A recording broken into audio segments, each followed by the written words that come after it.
Welcome. This is the Josh Lynott Project. Thank you so much for lending me your ears today. The goal of this podcast is to help you slow down, to do what you love, appreciate the one percenters, which I define as any little unexpected moment within your day that made you smile. And ultimately, I hope this podcast encourages you to go and do what you love. That's the big goal. This podcast is sponsored by me and What a Sesh, my running and mindfulness retreats. I just sold out my upcoming retreat in October in Western Australia. So it looks like my next main retreat is going to be in 2024 in Tasmania. Follow What a Sesh, WHATASESH, or message me on Instagram. And without further ado, let's get into today's episode. Here we go. Welcome back. I am pumped to be here. I am coming to you from Leura, New South Wales. This is episode 013 of the Josh Lynott Project. Let's go. Let's do this. I'm excited. A little change, which you can't see right now. Maybe you can if you're watching this. But I am recording today's episode. I hope to put this one on YouTube, assuming I have no technical difficulties. But in the essence of this podcast, it's super lean. So right now, if you go on and watch the YouTube, you'll see that I've got my laptop, got my little Rode mic, and I've got my iPhone propped on a bin at the moment. So that's my make do tripod. But for me, it's about getting this podcast out every single week. So doing it lean, that's how it's going to go. Anyway, without further ado, I've probably said that already, but let's get into the poem before we get into life updates. So I've recently moved to the Blue Mountains, recently within the last week. That's how fresh we're talking. And today I went out into my new backyard. There's a little cast iron table, very ornate, surrounded by trees. I went out there with my cup of tea and my bone broth, and this is what I came up with. Hopefully I can get through this smoothly. It took me a little bit to get the flow of it when I practiced it in the garden today, but it's called Don't Look for Answers. I looked for the answers till my eyes burned. Nowhere to be found, my heavy heart yearned. My eyes are on fire and my heart melted. What was the world teaching me? My mind belted. The more we dare to seek, the larger the world becomes. You must not be shy or meek, or wait too old, as time is soon undone. Early answers are a quick win at the casino. Long answers are buried, challenging everything we know. Go dancing in the wind, dance with your questions. You are the answer, you are the learnings. Burn bright, burn slow, be curious, you know.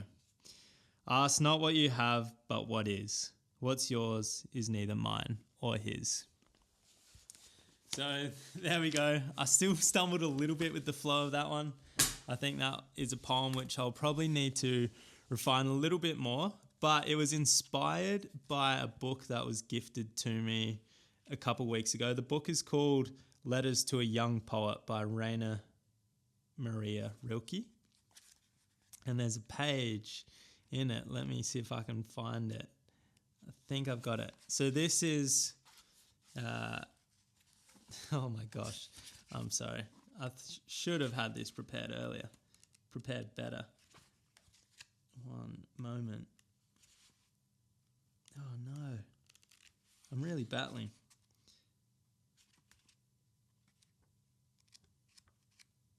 Oops, here we go. I've got it. I have got it. So it says, Sir, to be patient towards all that is unresolved in your heart, and to try to love the questions themselves like locked rooms, like books written in a foreign tongue. Do not now strive to uncover answers. They cannot be given to you because you have not been able to live them. And what matters is to live everything. Live the questions for now. Perhaps then will you gradually, without noticing it, live your way into the answer, one distant day in the future. Perhaps you do carry within yourself the possibility of forming and creating as particularly happy and pure way of living. School yourself for it, but take what comes in complete trust. And as long as it is a product of your will, of some kind of inner necessity, accept it and do not despise it. So that was the quote that inspired this week's poem. And yeah, it's quite interesting writing a poem this week. I haven't been writing as much poetry. I've been writing more script and voiceover, more, I guess, caption, and my writing is definitely centered around social media the last week. So I've been finding that flow a lot easier, and idea generation is just coming to me in abundance at the moment, which I'm stoked about. But today was fun. My little warm-up was write a 4-line poem. So that one was kind of clunky, but I was like, just get the brain working, overcome the resistance, and then I wrote the other poem on, don't look for answers. So this was my warm-up poem today. If I chop firewood all day, it leaves me no time to play. Yet it's important I keep myself warm, otherwise my mind and body are torn. So that was my little warm-up poem. Maybe that one's better than the big one. You choose. But anyway, life updates this week. There's actually plenty. It's been a really, really packed, really wonderful week. I know you probably all have had that feeling. It's like sometimes you feel like you're getting momentum. You're getting yourself out of a rut or a flat patch, and I think this week kind of felt a bit like that for me. We're 13 weeks into this podcast now, so even within the last 13 weeks, that's been a solid journey in itself. And there's been a lot of change, a lot of travel, as you would all know if you've listened, or if you've listened from the start and you've heard all the different locations this podcast has been in. It's been a lot. There's probably been 10 different locations in 13 weeks, which is mental. And a big thing for me this week is officially moving into the Blue Mountains with my friends, Michael and Cam. So we're based up in Leura. As you can see on this video on YouTube, it's like I feel like I'm living in a wood cabin, and my days consist of chopping firewood. I'm cooking a lot more now that I have a kitchen, and we're 2 to 3 kilometers away from incredible trails, which was a massive, I want to say lure, but my head's just thinking really lured me in. That's a terrible pun that only my housemate would understand. But anyway, what else has been going on this week? I've been doing a lot of pitch decks. I'm just looking to work with more brands that I align with and things that will supplement my life and make my training and nutrition better, basically. And the idea came from one of my friends who might be listening to this. Shout out Maeve. She's a professional cyclist, and she said to me once, rather than trying to ask brands for money, go through your life and work out all the different things that you're going to buy regardless. So for me, it's like every week I'm going to buy food. If I'm traveling for races, can I get flights covered? Do I need shoes? Can I get them covered? Like, go through your life, if you're in this kind of field of, okay, I'm engaged in social media, I'm doing something challenging or something, it can be anything. Like, now that I'm thinking about it, maybe you're a musician and it's like, well, what am I going to spend money on? Do I need speakers? Do I need electrical cords? Do I need programs? Do I need instruments? Or if you're in the fitness industry, do I need weights? Do I need protein powder? Like, for me at the moment, protein powder is so expensive. Like, I just bought a tub and I'm like, if I take 3 scoops of this and I have 2 servings a day and and a serving is 3 scoops. That's 6 scoops a day. And if there's only 30 scoops, I'm getting through this protein in 5 days. So not that I've pitched a protein brand yet, but I'm like, these are the kind of things where how can I kind of mitigate cost rather than asking a brand for money? How can I provide them value? And what would I already spend money on before trying to get paid from a brand? So if anybody listening is into social media or pitching, I'm always happy to offer advice, or I would love any advice on pitch decks myself. What I'm starting to learn is I usually take a pretty creative approach to it, and because I love storytelling, but I'm starting to understand more and more taking a more objective approach, a numbers-based approach, and being like, okay, this is what I can offer, this is my reach, this is what I can do, and so forth. So that's been a big learning for me, and yeah, it's always kind of fun. Instagram, I started a channel this week, so if you're following me on Instagram, I would highly recommend you jump in the channel. It's going to be a place that I put in my daily 1%er, put in journal prompts, and just behind the scenes and live time things of what I'm doing. Today I put in, hey guys, I'm about to record a podcast. This is what today's podcast setup looks like. So just for deeper insights, and from there, if there's anything that you ever have questions about, send me an email or just send me a DM straight up on Instagram. That's super easy. I've been cooking lots. My favorite recipes this week is I made a homemade chicken schnitzel for the first time. So I got that off Naomi Crisanti, my friend, and yeah, we did a cookbook together. So if you're ever cooking from home, look up Food Centric or Naomi Crisanti. I've been getting a lot of my recipes from her recently, which are awesome. I cooked an awesome vegetarian risotto, and last night a fantastic pumpkin soup. So I love soup, as some of you will know. What else has been going on this week? I sold out What a Sesh, the retreat coming up in October in WA. So I'm pumped to be doing my first fully focused trail running retreat. So all the runs in that retreat are going to be centered around trails. And yeah, then I'll have my 6 workshops, go slow. It's the 1%ers, risk taking, support, smash negativity, and decision making. And then there'll be running Q&A. But if it's something you ever want to come along to, keep an eye out on What a Sesh. I'm hoping next year I can do 4 retreats, and you never know. There may be, now that I've moved to the Blue Mountains, there may be one up here, like a Friday to Sunday kind of deal in the Blue Mountains. So if anybody knows of any beautiful locations in the Blue Mountains to host a retreat Friday to Sunday from 10 to 20 people, please reach out. That's how the WA session came about. Katie Lovis from WA, she's like, I have a great network. I know places you can stay. We'd love to have one if you can bring it over. So, and now it's come to life, and that's that. Running has been amazing. Back on the trails, full trail mode now.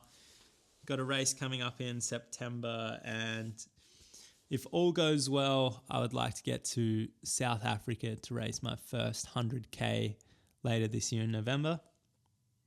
So that's a journey that I will take you along.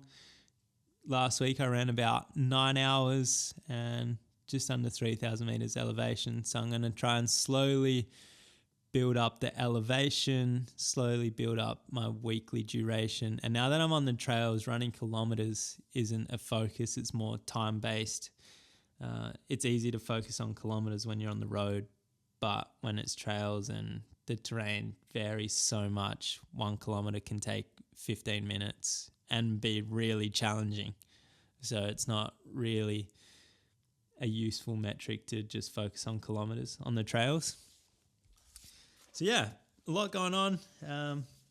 Some wonderful dinners, lots of 1%ers, running, cooking, chopping firewood, Moving into a new house, I'm still sleeping in a sleeping bag and a blow-up mattress, but I am, slowly putting the house together, which is a fun project.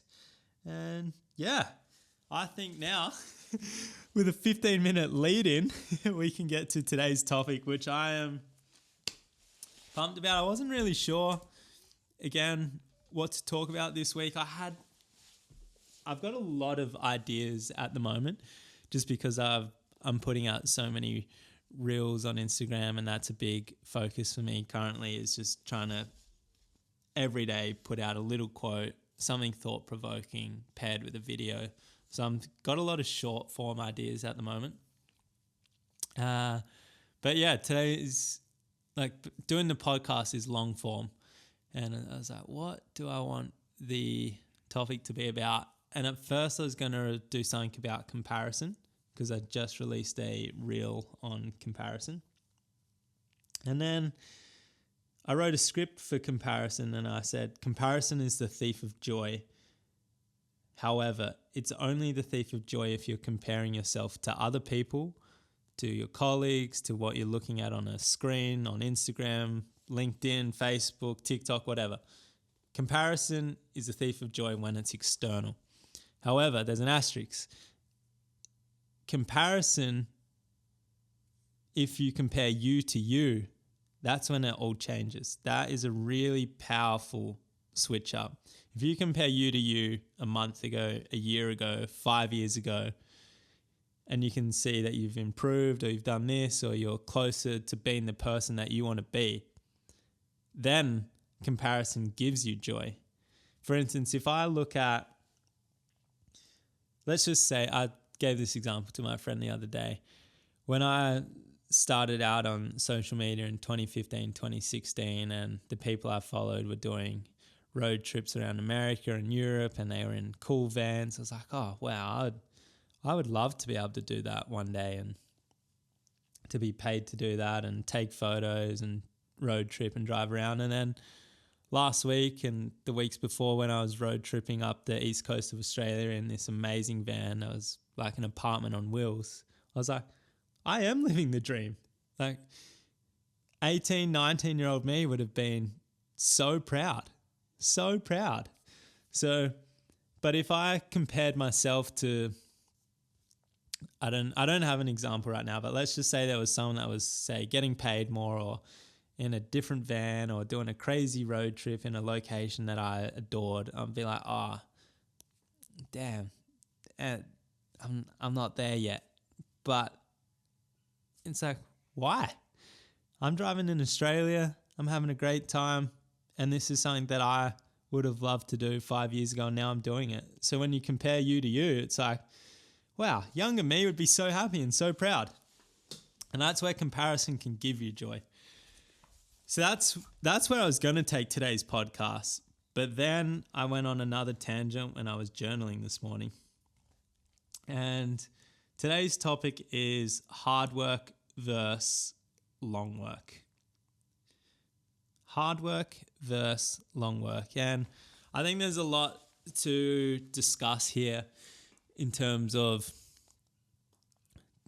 I don't really have a straight up definition for work. Maybe I can Google define work and see what it says. One sec. So if I look this up, define work: activity involving mental or physical effort done in order to achieve a purpose or result. A task or tasks to be undertaken. So let's just say work is doing a task. If we were to define hard work, it'd be like a task that is difficult to be undertaken or enduring or challenging. How would I define long work? I would say it's doing tasks over and over again, over months, over years, over decades. Doing task after task for a long time, putting in physical and mental effort to achieve a result or go after a certain purpose for a long time. That's how I would just, differentiate the two. And I think there's a lot of ways to open this up, and I've got some notes here. And I think one of the easiest ways to explore it for me is from a running perspective. If I look at hard work might be doing a hill session. I might be prescribed a workout that is 2 by 15-minute efforts uphill. And those efforts might be zone 3, zone 4, which means I have a heart rate that's probably between 170 and 180 beats per minute. I'm working pretty hard. During those 30 minutes of effort, that's hard work. I'm laboring, I'm breathing hard, I'm tired, my legs are fatigued. But that's 30 minutes. Long work is how consistent can I be? How many of these hard sessions can I accumulate over a year, over 5 years, over 10 years? And the thing is, hard work can often be, it can be looked at in quite a fanciful way, quite admirable of like, oh wow, they absolutely smoked that workout. They smashed it. That was a king session. That was a queen session. Like, what a boss. Or otherwise termed as a hero workout. But hero workouts or hero weeks or hero months, they only get you so far. It's what can you do over a really long time? And I want to kind of explore the difference between working hard versus working long. I want to look at the importance of when to work hard, when not to work hard, and also look at the why behind what we choose to work hard at, what it's influenced by. If you go back to last week's episode or episode 012, when we look at fertilizer, it's like, what is fertilizing your hard work? Is it a organic fertilizer or is it a synthetic fertilizer? And another way to look at that is the external influence or internal influence you choose behind what you're working hard at. So if I take running, for instance, let's just say I want to make or eventually get into UTMB. It's one of the premier trail running races. It is the creme de la creme. It's 170 kilometers in Chamonix in Europe. It goes through 4 countries. All the best athletes get there. Now, I could just try and absolutely bust myself for the next year and enter lots of races and work really hard. Nail every workout, eat well, maybe be on the edge of overtraining and potentially see if I can get in. There's a chance, I probably won't, but I can work hard to see if I can. Or I can be like, okay, getting into UTMB is a 5 or 6 year goal. How can I slowly and sustainably improve over 5 or 6 years that's really going to give me a good chance to achieve what I want to do in the sport of endurance and ultra trail running? That's just like one look at it. But maybe, I'm sure with whatever you do, in whatever field of life you're in, particularly if you're deeply interested in something, there is a route that you can take where you can do long work. And I want you to think about how sustainable can you be for a long period of time. So sustainability, taking an approach to long work might be just putting in 80% effort every single day or every workout, every time you go to work, every piece of art you create, whatever the output is. It's like if you operate at 80%, but you rarely miss, like you don't have a day off, or you work 5 days and 2 days off. I'm not sure what that equates to as a percentage. I think it might be around 70. But if you can, basically, again, I can bring it back to running. If someone can stay uninjured for 2 to 3 years, they're going to be a far better athlete than the person that spikes and drops and gets injured, takes time off. Spikes has this hero week or hero month and then drops and gets injured. It's just like sometimes it pays to do a little bit less, not burn yourself fully out, and you just simmer, but you simmer for a really long time. And it's that consistency of showing up over and over and over again. That is long work. And that's, I think, a really, really exciting thing. Now, when I was thinking about hard work today, I came up with an analogy because I love analogies. And this one, funnily enough, had to do with making a fire. Probably because that's been on my mind this week. So it starts with hard work. Getting a fire started is hard work. You got to go out to the garden. You got to get your kindling. You got to chop up wood. You got to get the sticks. You got to find dry wood. You got to find things that are flammable, that are going to combust. You got to get the structure right. Are you going to use a TP or are you going to use the Jenga method? Personally, Jenga method's my favorite. Anyway, to get the fire going requires work, and sometimes it's hard work, particularly if the wood's a bit wet or if you're out camping, it's windy, like it can be a lot. Then all of a sudden, the kindling gets going. This is your first opportunity.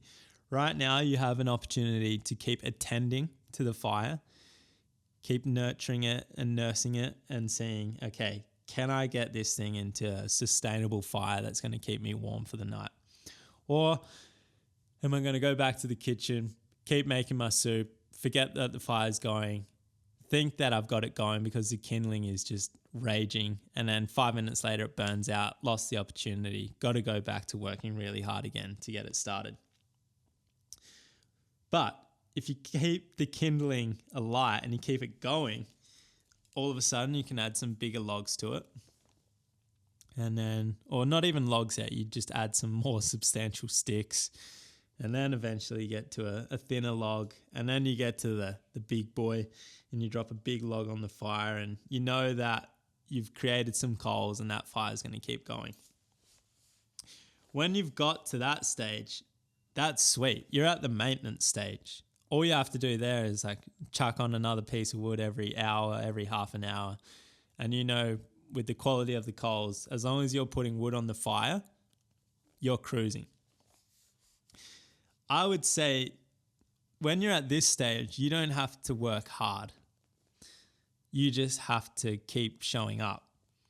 But it was the hard work at the beginning. This was like the acceleration to get off the ground before you could start cruising. This was the inflection point of starting something. You're always going to come up with that. But then when we keep going through the cycle, eventually the campfire's been going for a while. We know it's going to keep burning for a few hours. We've put some big logs on it and it should do pretty well. But then we go to bed. Then the fire slowly trickles out, it burns out, there's some embers. Maybe you could get it going in the morning, but you're probably going to go out for a run or go hike or leave the campsite. And then all of a sudden the fire's out and then you're back to the beginning. You have to work hard again to start the fire. So this is how I see hard work. Hard work is very cyclical. It comes in ebbs and flows.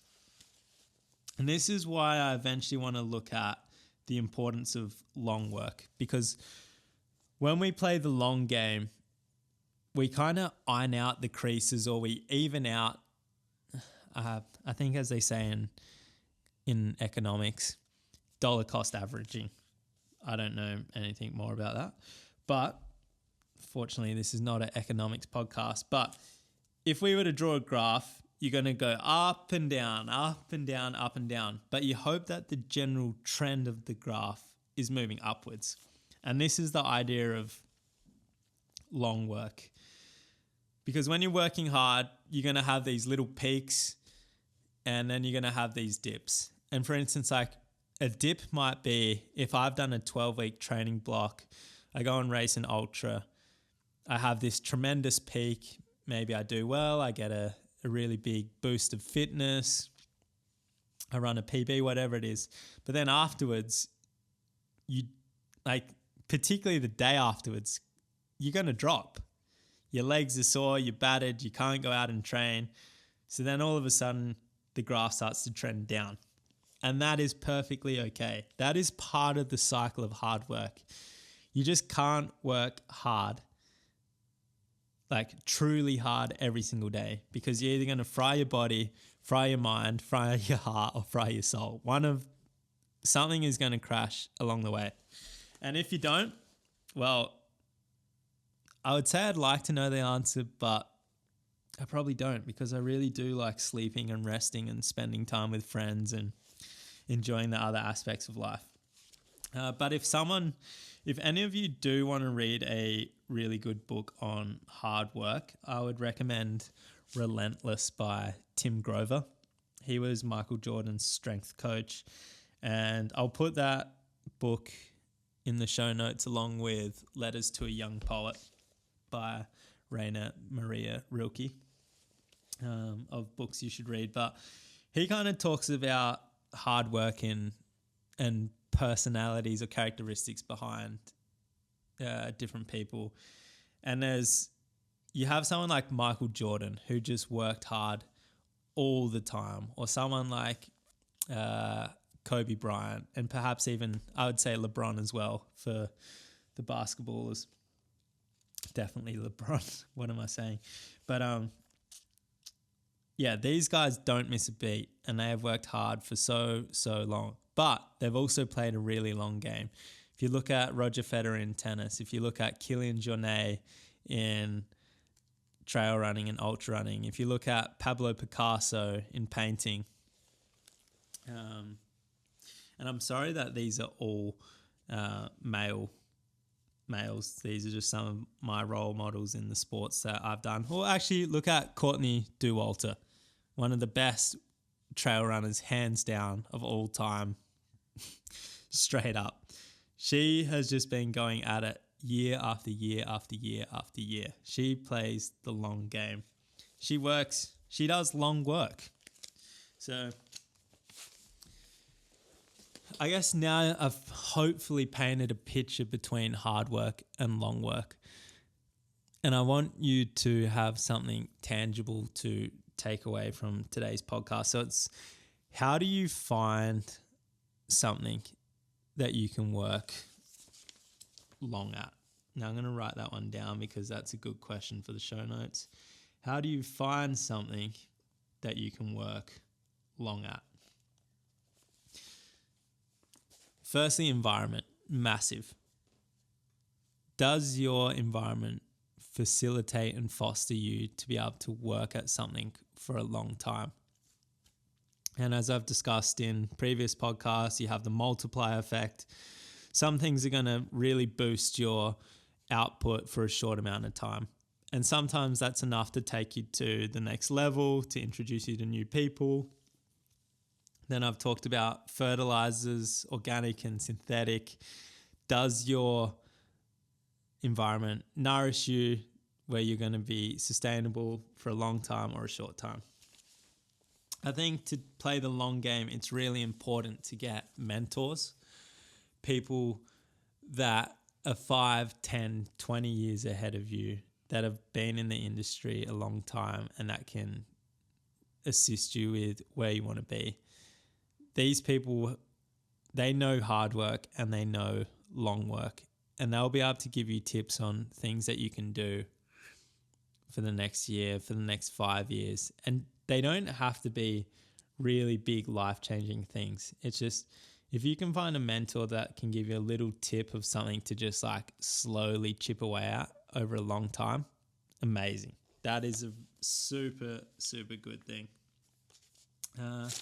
What else do I have on my notes? Structure. Probably sounds funny coming from me, but I was looking through some of my notes as well, and I said structure breeds spontaneity.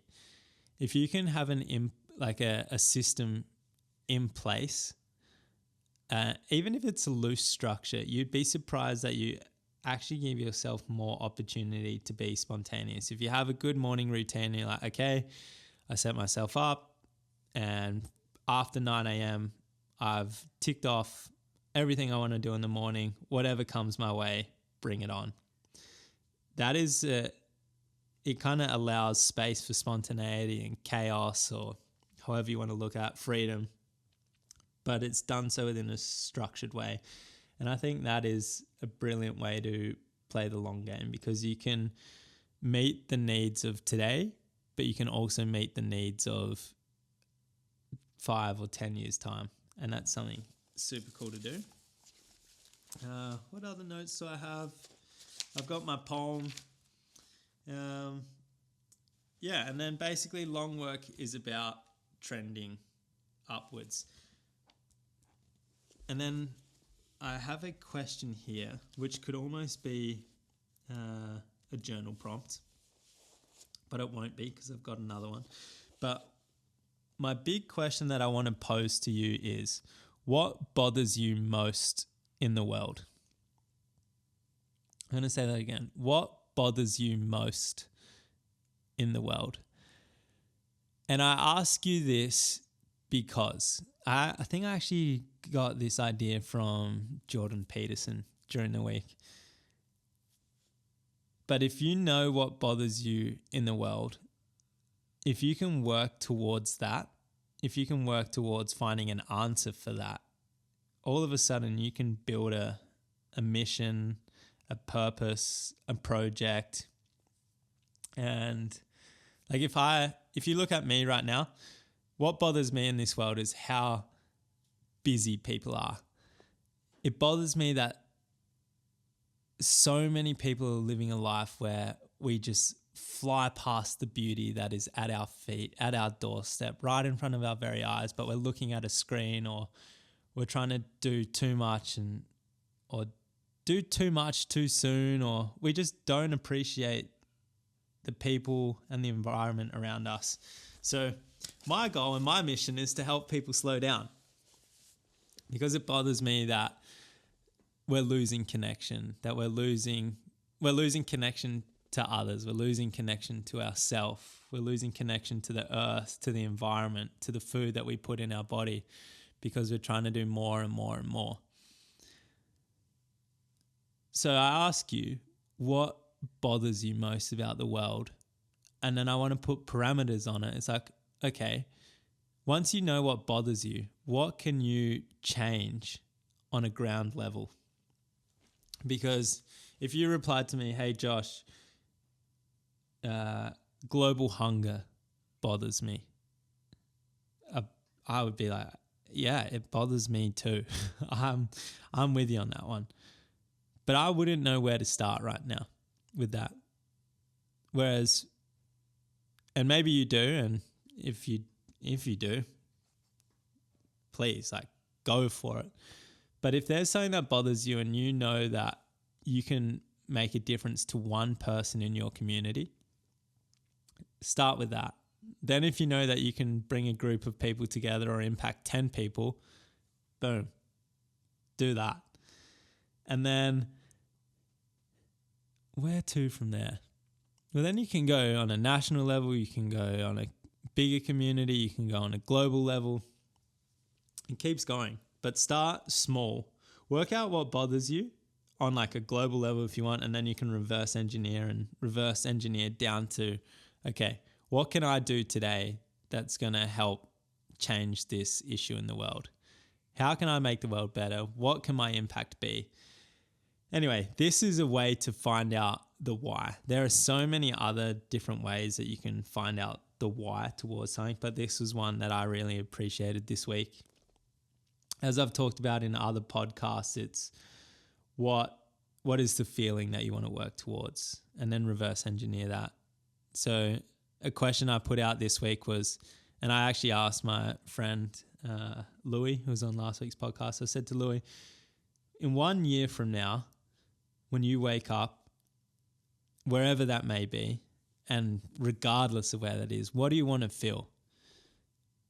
Because when you understand that feeling, you can reverse engineer everything else back from there. And with that feeling in mind, when you pair it with a purpose or a mission, that's when you'll be able to work out, okay, this is how I want to play the long game. This is what is going to get me through working really hard. This is what's going to ignite the fire. So I hope you're kind of getting the gist of this now. I also wanted to touch on like when is it important to work hard and when it's not. And I think again that comes back to the different ebbs and flows of being human, and particularly environment. Like some environments will definitely allow you to work hard morning to night all day, but then maybe you're training for maybe you're training for an event and you've got to shift what you can work hard at, because at the end of the day, there's only so many things that you can work hard at. And an analogy that I like that my friend gave me is like, you've got 4 burners. Imagine a gas top with 4 burners. It's like you can only I know you can turn on all of them at once, but if you really want to make a good meal, or if you really want to look after something, you probably only have 2 of them going at once. If you got 3, there's a bit going on. Maybe things are starting to burn. Maybe you're evaporating something. Anyway, you get the picture. But when you work hard at something, I think it's a lot better to work hard at one thing. So be selective with that when you do it. But in terms of working hard at something, is it good or is it bad? Well, are you working hard at something for the right reasons? Only you will know that. Are you looking after your body whilst working hard at something? Like, what is the cost of working hard at something? That's just a question that I want to give you. I don't have the answer to. It's just something that's on the top of my brain right now. So if I could do a little recap of today, it'd be working hard versus working long. Working hard is super important, but hard work, I believe, comes in ebbs and flows and is quite cyclical. Working long and doing long work is, okay, what can I work at for 2 years, 5 years, 10 years, 20 years? Personally, I don't have an answer for the 20 years, but I think a good answer to that would be my health and relationships. That answer always comes back in. Within that might be running, that might be nutrition, whatever else. But in the terms of, let's just say it was content and podcast related, I'd be like, okay, can I release a podcast once a week for the next 20 years? I think within reason, that could be possible if I wanted to. But if I wanted to work really hard and put out a podcast every day, I'm going to say it's possible, but not something that I want to do, because I want to run, I want to adventure, I want to go on overnight hikes. The sustainability of that mission doesn't really line up. So hard work comes in ebbs and flows, and sometimes the troughs are out of your control. Also, to summarize, find a mentor for long work, somebody that can help you, who has been on the path for a long time, so you can learn from them. Set up your environment to work long, to be sustainable. And put in systems. Systems are what you will always come back to. You are as good as your systems. I think one day that will be a podcast in itself, but I think I want to get someone who I believe has really good life systems, because I'm still learning myself. But yeah, today's big topic is, what can you play long at, and when is it important for you to work hard, and why? always come back to the why. Today's journal prompt was, what bothers you most in the world? Or I have another one for you, which is on comparison. And are you being the person that younger you would be proud of? And that might be 1 year or 5 years. I actually forgot today. I forgot to write an answer to the journal prompt, but I kind of answered the what bothers me question, and that was being busy. My 1%er this week, I think if it was today, it would just be picking up firewood from our backyard. Mikey and I just carrying up a huge log together, and I was just like, this is just a fun activity to start the day. There was a black funnel web spider in the log, so I'm also glad that it landed on the floor and not me. That's a new thing I've got to deal with in this place. So yeah, lots of spiders, but it's worth it for my proximity to the trails. Anyway, that's a wrap. I hope you took something away from today's podcast. I hope you have a mission and a purpose and something that you can work at for a long time. If you ever want to discuss this or brainstorm about it, please send me a DM. And in the upcoming weeks, I'm going to, I now have space to take on more people for mentorships and coaching. So I'm going to put out some pricing for that. If that's something that you're interested in, send me a DM. If you made it this far, you are a superstar. And if you learned or found this episode enjoyable, please share it on your story. Pass it on to 2 friends. Pass it on to someone that you think would love to hear this.